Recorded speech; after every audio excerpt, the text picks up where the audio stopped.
ತುಂಬ ವರ್ಷ ವರ್ಕ್ ಮಾಡ್ತಾ ಇದ್ದಾರೆ. ಆ್ಯಂಡ್ ಅವರು ಈಗ ಡೈರೆಕ್ಷನ್ ಪೊಸಿಷನ್ ಬಂದು ಈಗಲೇ ಅವರಿಗೆ ಪ್ರಮೋಷನ್ ಆಗಿದೆ, ಒಂದು ತಿಂಗಳ. ಆ್ಯಂಡ್ ನಾನು ಹೇಳಿದ್ದೇನೆ ತುಂಬ ಆಸಕ್ತಿಯನ್ನು ಹೊಂದಿ ಈಗ totally he got change to be frank. He got totally change ಅಂದರೆ ಅಂತಾರೆ, ಇದೆಲ್ಲ ಚೇಂಜ್ ಆಗಬೇಕು, ಹಾಗೆ ಇರಬೇಕು, ಬಟ್ ಚೇಂಜ್ ಆಗಿದ್ದಾರೆ. ಆ್ಯಂಡ್ ನಮ್ಮ ಸತ್ಸಂಗ ನಮ್ಮ ಇದರಲ್ಲೆಲ್ಲ ತುಂಬ ಇಂಟ್ರೆಸ್ಟ್ ಅವರಿಗೆ. ಅದೇ ಥರ ಒಂದು ಸಬ್ಜೆಕ್ಟ್ನ he use in a different way and presence. That is his speciality, I can say. So that will be. Thanks for the pressure. Pressure. Thanks for the pressure.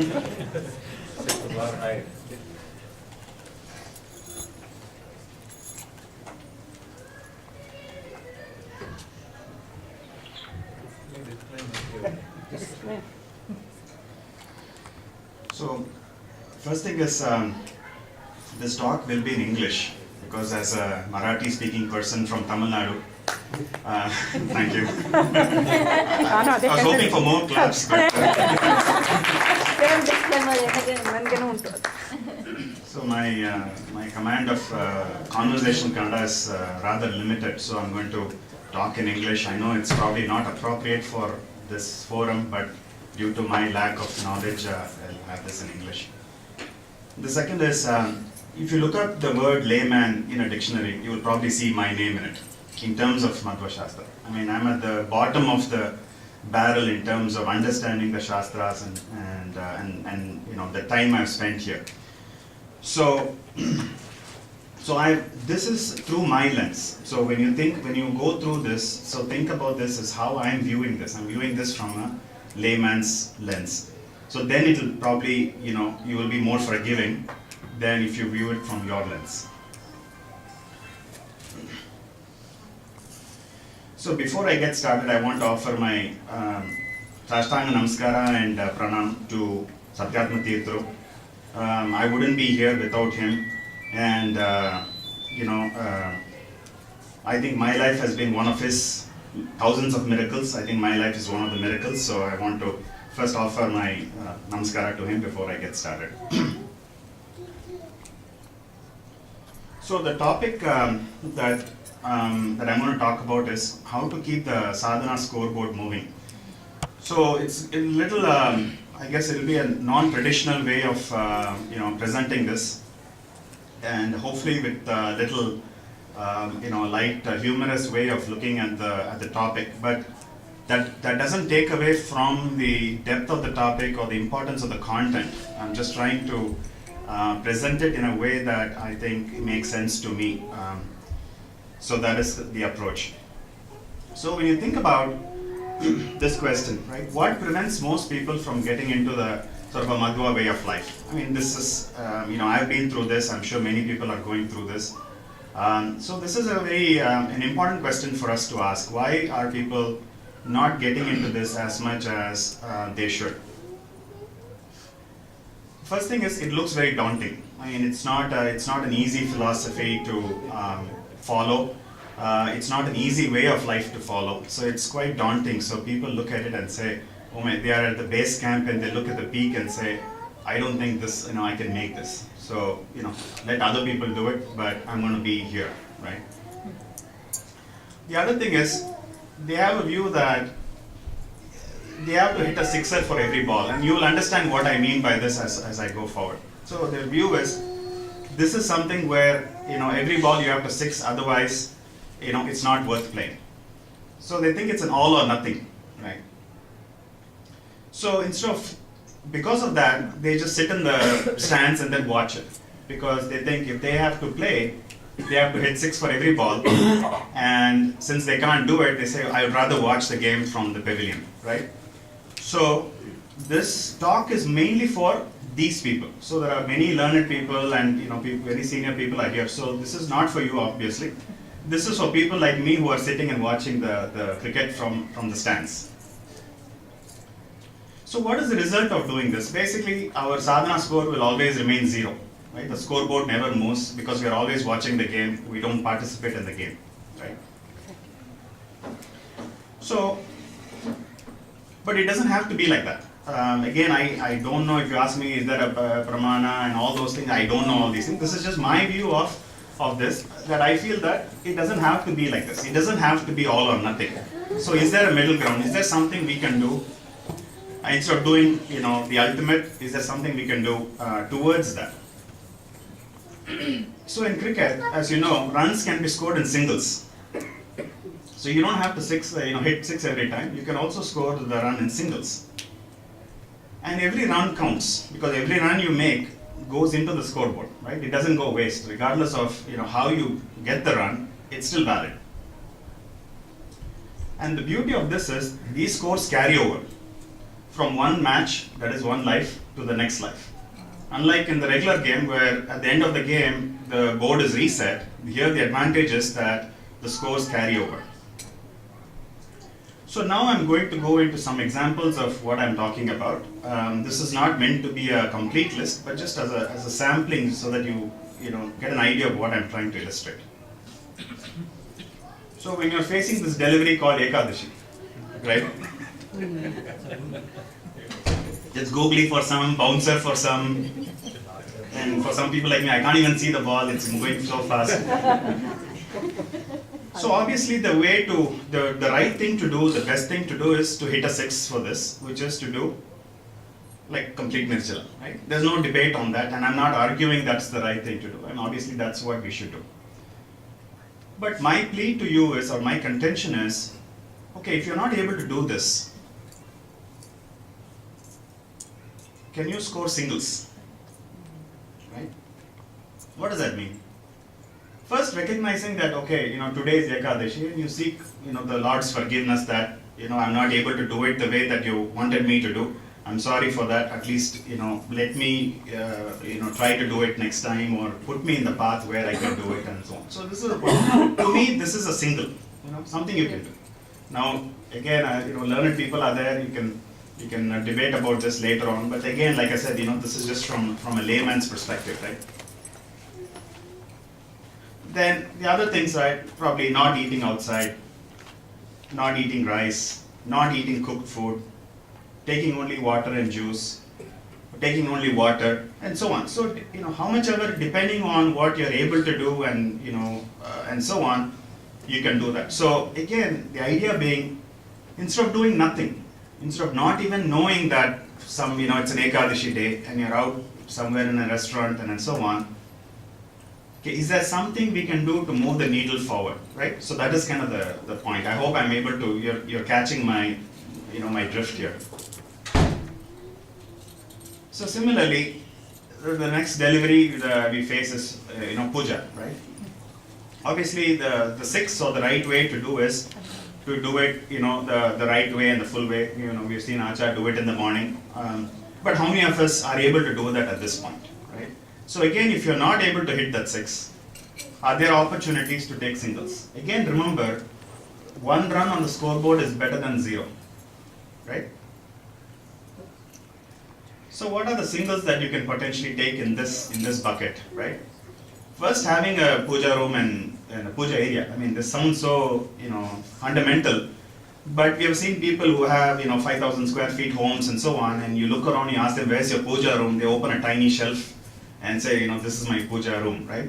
So first, recognizing that, God has given us all these things, so let us make sure that we allocate, the right space and the location for him is one step. Then spending a few minutes in solitude, thanking God for everything that we have. To me that also is puja. That is, it is not as full-fledged as doing everything, but it's a single. Chanting simple slokas, doing pradakshina namaskara. I mean, you don't need to know a lot of things to do these kinds of things. And then if you have sarikrama, doing simple like nirmalya abhisheka and those kinds of things. Again, to me, these are all singles that one can easily do in this category, right? Then shlokas and mantras and so on. Obviously, the 6 for this would be, you're able to chant Vedas and Suktas and, so many other things. We've heard some of that during the course of the last 2 days. But what are the singles opportunities? Simple things like Venkatesha Stotram, or Raghavendra Stotram, or Vishnu Sahasranama, Sundarakanda, and then as you progressively go forward, maybe Hari Vayasuti. So those are the things that we can do. Again, all of these things count. If you are not able to go to the Veda or Purusha Sukta and that level, at least try to do these kinds of things. And again, I hope this is not coming across as preaching or anything like that. I'm just telling you my view of things and what I have done so far. So, please forgive me if it comes across as if I'm telling people what to do. That's certainly not my intention. So similarly, if you think about, understanding our Shastras and so on, and doing Shravana of Sarvamula Grantha or Manana. Yesterday we had a debate on or a conversation what Manana is and so on. So going into Sarvamula Granthas and so on obviously is the 6 that you can hit for this ball, and that's the right thing to do. But in the meanwhile, what are the simple things that one can do? Understanding the basics of Madhva philosophy. What is Taratamya? What does Hari Sarvottama means? Reading about Srimad Acharya's life history. It doesn't have to be Sumad Vijay. There are simple English books or Tamil books or other books where it's in a story form that can be read so that we know that. Knowing the life history of various yatis. And then Dasara Padakulu. There's so much Shastra one can learn just by understanding the meaning of these Dasara Padakulu. A lot of times we sing but we don't even understand what they mean and so on. So there is so much essence that one can get from these kinds of things. And then listening to pravachanas. This is something that I particularly like to do. It doesn't take a lot of effort when you're driving to work, back from work, or even when you're in the office. If you're not in a call or in a meeting, it's not hard to plug in your headphones and listen to these kinds of things, right? Then this is another, this perhaps maybe one of the more controversial ones, but since I've stuck my neck out, I'll go ahead and do it all the way. Obviously, the right thing to do is, to do it, the proper way, right? There's no debate on that. I'm not arguing that's, optional or compulsory and all that. We know it's compulsory. We have to do it. There's no debate on it. But while you're on the way to get to this point, right? I heard that there is somebody has come up with a simple 3-step Sandhya Vandana, which takes 3 to 5 minutes or 10 minutes or something like that. So again, keep in mind that instead of doing nothing, instead of a person not doing anything, not waking up in the morning and spending time here, is there an opportunity to do something simple, something basic, right? You do this, 10 minutes. I'm sure everybody can spend 10 minutes or 5 minutes in the morning. Then you can add evening also. The key is to do it consistently. Once you get into the rhythm and the habit of doing these kinds of things, then you can slowly add the other steps. One by one, you can add more steps, under the guidance of a teacher, and you can add more steps, and then you can eventually get to the point where you can start hitting 6s, right? Similarly, when you have festivals, aradhanas, vratas, and all that, the right thing to do, the 6 for them is to hit, to celebrate all of them properly in a full-fledged way, and so on. But while you're getting there, at least being aware of it. Today is Aradhana of whom? Today is what festival? When does it come? Doing something different that day from than any other day. Obviously, eating only at home is the right thing to do. But at least during these days, can you avoid eating outside? Doing smarani of the great yatis like Rayuru and Raghuttamaru during these Aradhanas. So again, these are opportunities. Again, in the spirit of trying to do a little more every time and keep moving forward in this journey. Then participate in satsanga. We are so fortunate to have J.V. Achar in Texas, and he conducts satsangas so regularly for all of the major aradhanas. And most of us, we are fortunate that it's within driving distance. It's either in Dallas or Houston or Austin. So is there an opportunity for us at least to attend those and participate in those things, even if we're not able to do it ourselves? Here in this category, obviously having Angarakshata and Mudre and all that at all times, that is a 6 for this ball, right? And that's the right thing to do and so on. But practically it may not be possible. We may have to go to work where we may not be able to openly exhibit our religious symbols and so on. But in terms of singles, can't we at least do this at home? At least over the weekends. Can't we at least wear dhoti or panche and all that at least at home? or during satsangas, during when we visit temples or other friends who are fellow Madhvas. Why not wear our dress and participate in these things? It also promotes the right code of conduct. I mean, I don't know about you people, but when I'm wearing Angarakshata and Mudra and all that, it is like a magnet which says, okay, beware. You're wearing that's great symbols of this thing, and now is that not your time to your mind to oscillate and things like that. So I think it also helps to make sure that it reminds you of who you are and what a great lineage we come from, and make sure that we do our best to stay on the right track. So that's kind of there are more more categories of things that I can go into, but at least this is the gist of what I was trying to say. So in summary, is stop being a spectator and start playing. It is not all or nothing, every bit counts. Look to score singles now, sixes will come later. Remember, most of today's star Madhva batsmen also started with singles at some point. Because we see them now when they're all hitting sixes, but we don't know their history and the background, how they started and so on. So make a sankalpa. I mean, you shouldn't, what is the point of coming to Jnana Satra every year, going back and so on, right? Make a sankalpa saying, what are the 3 small things I can start right now? Use this opportunity over the next day or 2 when you're still here to say, I've given some suggestions. That's not an exhaustive list. There may be other things, but think about what 3 small things can I start that I'm not doing today, right?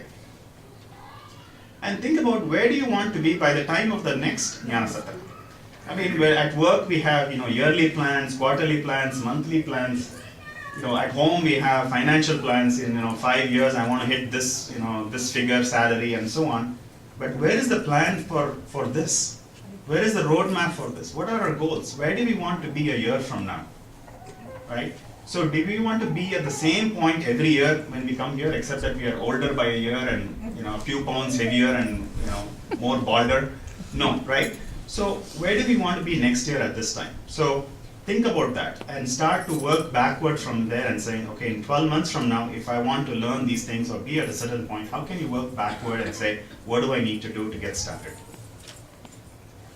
And then find somebody that can support you. And it's very important to have, those people who have gone to the gym know how important it is to have a buddy with you, because somebody that can motivate you. The day that you feel lethargic and you don't feel like going to the gym, you need your buddy to call you and say, hey, let's go.